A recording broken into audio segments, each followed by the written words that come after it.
Now, one of the things that I did want to talk about, but I'll sort of work my way up to it, is in the sort of the civic front. There's actually been some talk and a meeting. I've attended a Zoom meeting of people who want to recreate the Cambridge Civic Association. So I'm going to get back to that. But before getting onto that, let me just rattle through a few things that have happened since we last did this program, just up at City Hall and the City Council level. So there was a meeting on March 23rd, uh, at least according, by my opinion, I mean, it's always a matter of personal opinion. What do you consider to be significant actions or interesting actions? So all I can do is speak for myself. So every year in the spring, they reset the block rates for water and sewer use. And they did that at the March 23rd meeting. It was worth noting that unlike some of the previous years where the rates for increases in the water rate were like 0% for a number of years, and then they started creeping up, and increases in the sewer rate have been steadily rising because of a lot of that um, sewer work, which is not cheap and is covered for the most part, covered by ratepayers. We're actually seeing some of the biggest increases in water and sewer rates now certainly bigger than anything I remember ever. But I think that's kind of in keeping with what we've been seeing with the tax rate jumping up way faster than inflation, and our local officials still hesitant to control spending. Again, this kind of relates to the Cambridge Civic Association that I will speak to soon as well. But anyway, so they did set the block rates uh, on March 23rd. One other thing that's actually, I guess, since this program is also going to be broadcast on CCTV, is the funding mechanism for CCTV, in large part, in addition to private donations and such, has come from the cable TV fees. But as more and more people, including me, have cut the cable and are now streaming through the internet service, broadband service is not. There's, there's no funding for community television associated with that, or educational programming or anything like that. So something is the original plan sort of worked for a good number of years, but until recently when there's been a lot more people exiting regular standard cable TV, where the basically the pot's starting to run dry on funding for things like CCTV and comparable things in other cities. So there is some legislation both at the federal level, but also in the state level here to what they say is modernize funding for community media programming. But that's just sort of fancy words for saying coming up with a different way and possibly siphoning off a little bit of money from internet service, from internet service providers such as Comcast, so that the money that used to be associated with the cable TV would actually be available um, from another source in order to support CCTV, right? What CCTV should be, that's a bigger question, I think my personal opinion, I think it needs to be a little bit more broad-based than it currently is, but it's doing a good job for what it is today. March 30th meeting of the Cambridge City Council, again, my own personal opinion on what I consider to be the highlights, was there had been a request for a report on pedestrianization in Harvard Square. And so they came back with a report, and apparently they are going to be going through with by Bow and Arrow Street, there's a segment of the street that they're going to close to traffic. It was a low volume segment anyway, and quote, pedestrianize the street, which I think is sort of a good thing there. But whenever that topic comes up, and there are city councilors and members of the public who start chiming in about other forms of pedestrianization, such as, for example, shutting down all of Brattle Street to motor vehicle traffic, or shutting down all of Harvard Square to motor vehicle traffic. And though I can certainly sympathize with a lot of the desire, the fact of the matter is the city has chopped off road connections in other ways. I mean, even Harvard Square used to have more roads sort of passing through there. And now, for example, if I have to head any over to Mount Auburn Street, I have to kind of loop over up and around by Cambridge Common just to continue. So everything's already been cut off. And so for every time you pedestrianize a roadway, you're also potentially cutting off a roadway that may actually be necessary for some people. So um, I would say proceed with caution on that one. What also happened at curiously enough, at the same meeting, there'd been a kind of a awkward discussion about funding for tourism. And I don't want to get into that, but those particulars, I think some of the uh, business districts certainly would like a little piece of the pie there. But and probably should get some of this money that just goes to the Office of Tourism now.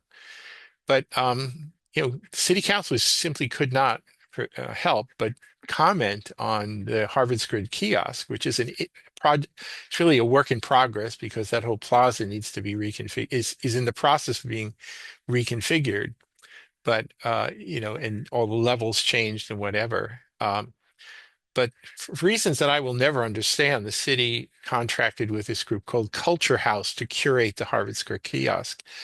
And it was almost unanimous comment by city councilors of comments of dissatisfaction with the fact that this was effectively a Somerville-based group of kind of activist characters um, are are curating this space, which is an important space here, and doing it in a way that nobody seems to think is particularly good, which is not to say that they haven't had a few good things that they've done in there, but and apparently the people in the community development department apparently re-upped the contract with them. So no, the community need not be heard. All right. We in community development department will simply make decisions because we think we know best.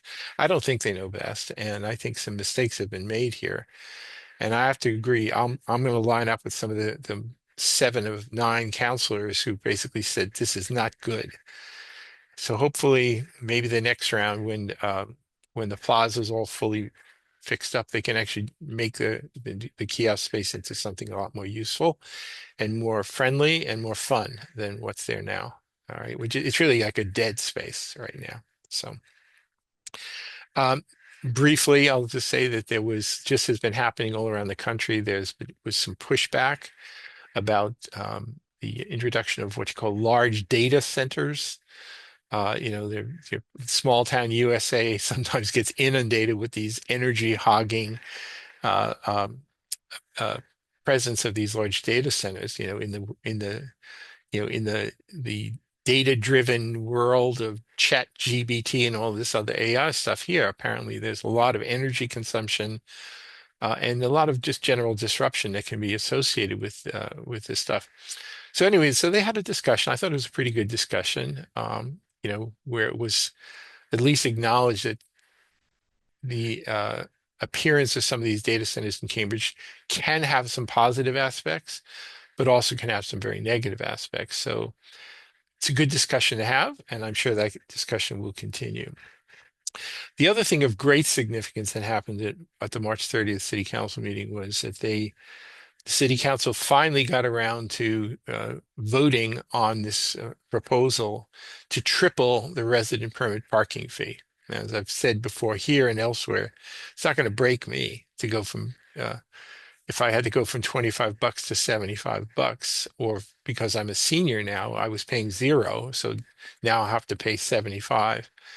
But all of this was based on this, I think, nonsensical analysis that this program of running the parking program, that it needed $75 per permit in order to support the program. Now, just do the math.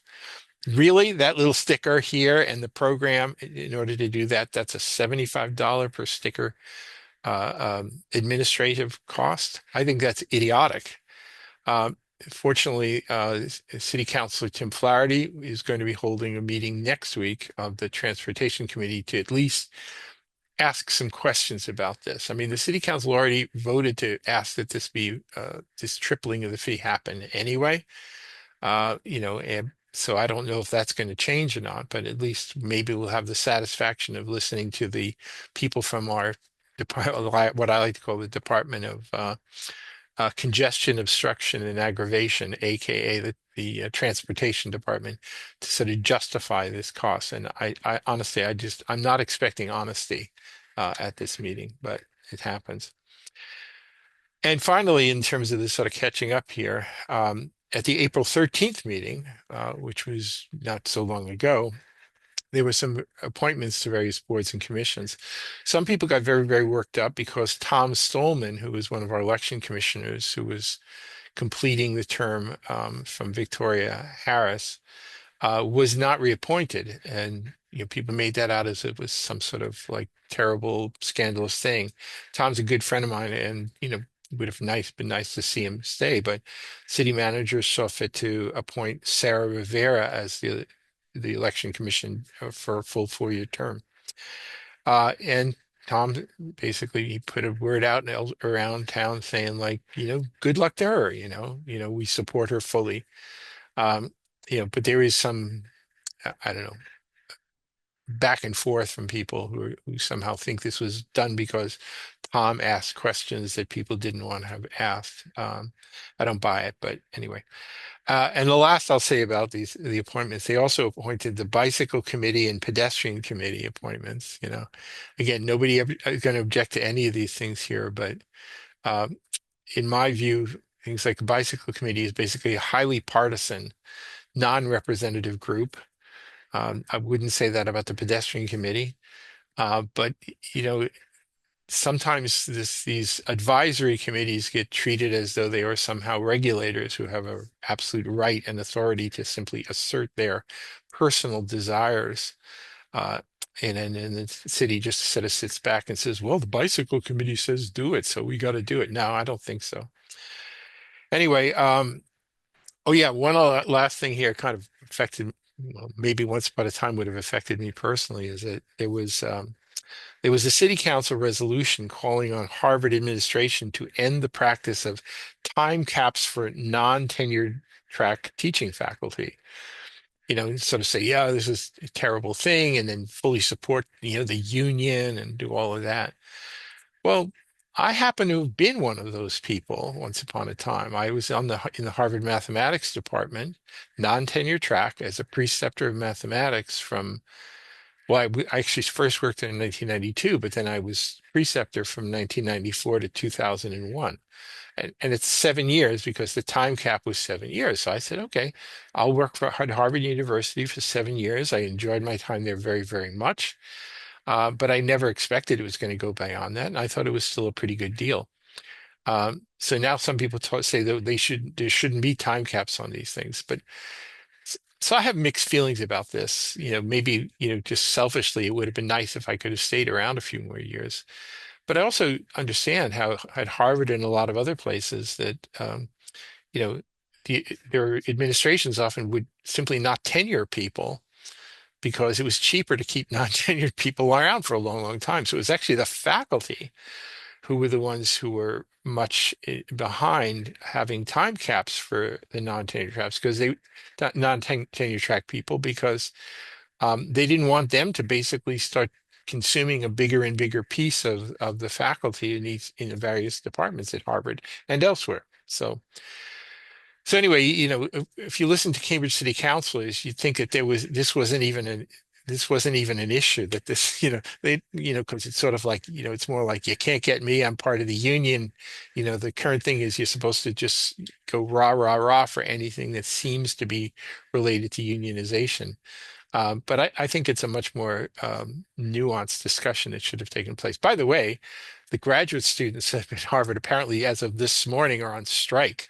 Fortunately, from my Harvard Extension School class, my 3 teaching assistants, none of them are graduate students. You know, so I've been reassured that my class can meet and we're not going to get disrupted and whatever. And it's great. But I, I'll just say this. Being a graduate student is not a career.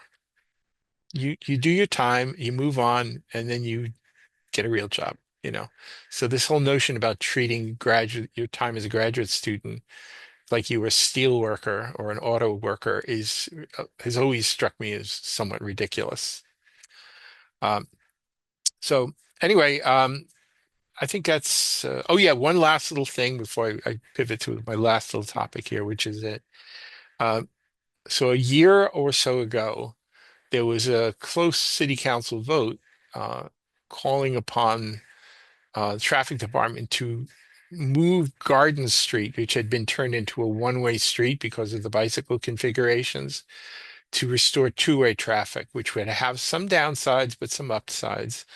But there was a lot of communications at the time from residents, and the city council came down in support of restoring it back to two-way with some appropriate reconfigurations and a little bit of extra loss of parking.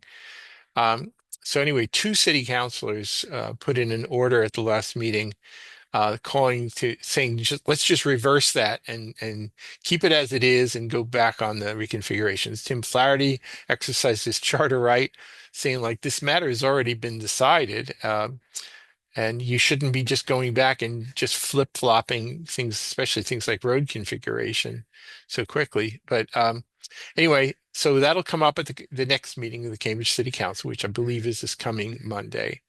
We'll see where it goes. I don't know. Maybe it'll be another 5-4 vote to flip it one way, and then 2 years from now they'll get another 5-4 vote to flip it yet another way.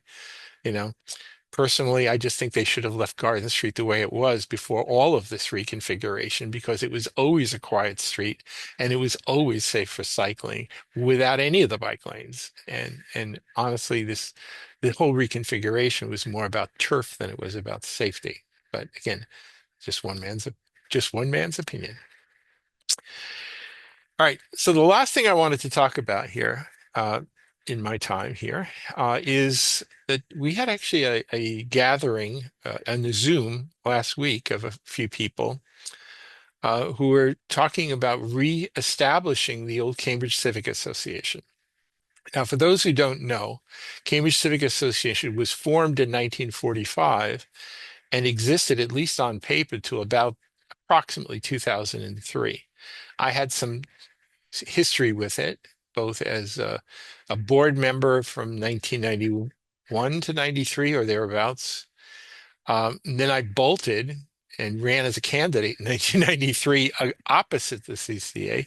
But then later on, sort of, we became friends again. And I was on their board in the late 90s and then remained on the board until it ended. So I know a fair amount about the history, and I made it my business at the time to actually gather documents and do things like that. So right now, part of my job with this whole reconfiguration of the CCA was, I actually had the bylaws of the original organization. I have a lot of historical information, not only related to the Cambridge Civic Association, but like the original 1941 uh, uh, proportional representation count, PR voting was related to the Planning Charter, which was brought to you by the same people who brought to you the Cambridge Civic Association. So anyway, even though I've had sort of occasional disagreements with Cambridge Civic Association, I am absolutely of the mind that we need to recreate something like that now. Now, some people might argue that well, why do that? Don't you know there's the the Cambridge Citizens Coalition, and there are other kind of civic entities that have been spawned over the last decade or so. Um, but I think everything is, I always like to say everything kind of bears the scars of its own birth. All of these organizations, in my view. So just to give you a bit of the long history, the very long history, if you can even go back into the late 1800s, there was something called the Cambridge Idea, which was a kind of a movement that was rooted not only in prohibition, let's face it, that was part of it, but also it was really the first pepping up of the idea of, quote, good government, the goo-goos, right? And that Cambridge Idea kind of persisted into the early 1900s. there were people, but the thing is, especially related to liquor licenses, there was corruption. And so the good government aspect of it kind of stuck around as people were concerned that it was growing political patronage and some corrupt practices and not necessarily looking out for the taxpayer. Uh, During the early 1900s, there were some academics who took interest in other forms of city charters. We had gone from the original Cambridge Charter to there was a proposal in 1911 to move to a commission type of government with proportional representation. That didn't pass. 1915, we became a Plan B city when the state made a list of plans A, B, C, and D as different forms of government. So we maintained a strong mayor type of government, Plan B, and but there was a lot of interest in academic circles and in civic circles to sort of root out a little bit of the patronage and to come up with a more representative form of government that was also better for the taxpayers. So in the 1930s, it was formed the Committee for Plan E, and that was there wasn't even a Plan E, but it was the same people who created that actually petitioned the legislature to create a fifth charter option, which actually happened, and so Plan E was adopted as an option, and then by 1938, I think it was a movement in 1937 that was put into place, but maybe by law in 1938. And then the Committee for Plan E ran a campaign in 1938 to adopt the Plan E charter in Cambridge, failed. But in 1940, when the city simply couldn't even pass a budget and their mayor at the time was under indictment and later served jail time, the idea of switching to a city manager form of government was very, very well received, and it passed. And so we elected the first Plan E city council. We went from 15 councilors, there were 11 ward councilors and 4 at large. We went to a 9 at large elected via proportional representation. In the 1941 election, we hired our first city manager in January of 1942, John Atkinson. And the city, there was no CCA technically, but the people who were part of the Taxpayers Association and the Plan E and another entity as well, the three of them merged and formed the Cambridge Civic Association in 1945. And certainly for most of its history, it was really all about good government, controlling taxes, government efficiency, and also defending our system of proportional representation in a city manager form of government. Things changed to some degree probably about 1970 when rent control became sort of the issue. And even though the Cambridge Civic Association, certainly in my view, internally we're still dedicated to most of the same principles that were part of their founding. Business-like, honest, efficient conduct of local government was part of their statement back then. Most people I think many people who were voters tended to start to equate the CCA with rent control because they had switched positions on rent control around 1970, and and that became kind of the schism for many years that followed. So for the next 24 years, there was rent control.